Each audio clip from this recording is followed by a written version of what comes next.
Minorities are getting sick and dying of diseases at an alarming rate. But here's the good news. There are things you can do to actually help keep your body disease-free or to help your body stay healthy despite whatever diseases you may happen to get. Yes. You want to do this way. 7. My body doesn't feel right if I don't work out. And so coming 3 times a week helps me to feel less stressed. Just mainly I sleep well, and it's helping me to look good and feel good about myself as well. So it's high blood pressure, elevated cholesterol levels, and elevated blood sugar, which people call diabetes. Well, that's actually all one syndrome. And what people don't realize is that they may have the diabetes and the cholesterol, or they may have the high blood pressure and the cholesterol. When you have that 2 legs of that triangle, I tell people the triangle will eventually form. And the way to back out of that is through diet and exercise. And many times it's not an overwhelming loss of weight. Usually a loss of 10% of one's own body weight. So if you're 200 pounds, losing 20 pounds. If you're 180 pounds, losing 18 pounds roughly is enough to bring your levels down, your blood sugar levels down, your cholesterol levels down, your blood pressure levels down, that you can be diet controlled even though you have this syndrome or are moving towards this syndrome. I'm only 24. I have several friends that have been diagnosed with not only with breast cancer but skin cancer and other diseases, and it kind of clicked in my head that them being so young and already accrued these diseases, and it's really how it affected their lives. And my main concern is me living not only for myself but for my children, and the only one that can take care of me is me. So the first step in that is exercising and a healthy diet. We really want to help the people, and we take time to educate. Because if you're not educated, if I just get you in shape and you don't understand what you're doing, why you're doing it, you'll easily lose it.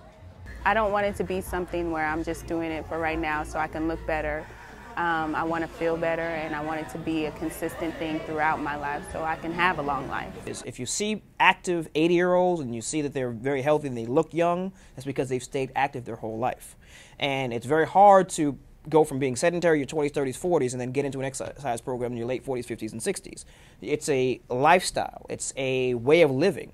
And you can't put it on the back burner and say, okay, I'm going to exercise later, because later is the rest of your life. And it's better to start 20 to 30 minutes a day, just walking, stretching. Oftentimes is enough to help ward off some of these ailments down the line. We don't take it serious enough. You know, we get caught up in the moment of living, paying bills, things like that. We have to take time to stay alive, to take care of ourselves. So you just have to set your mind to it and just do it. And it doesn't take a lot. If you have stairs in your house, go up and down your stairs 20 or 30 times a day. It's something very simple and very easy as that, just to get your blood pumping and your heart moving will decrease your risk for many, many diseases in the future.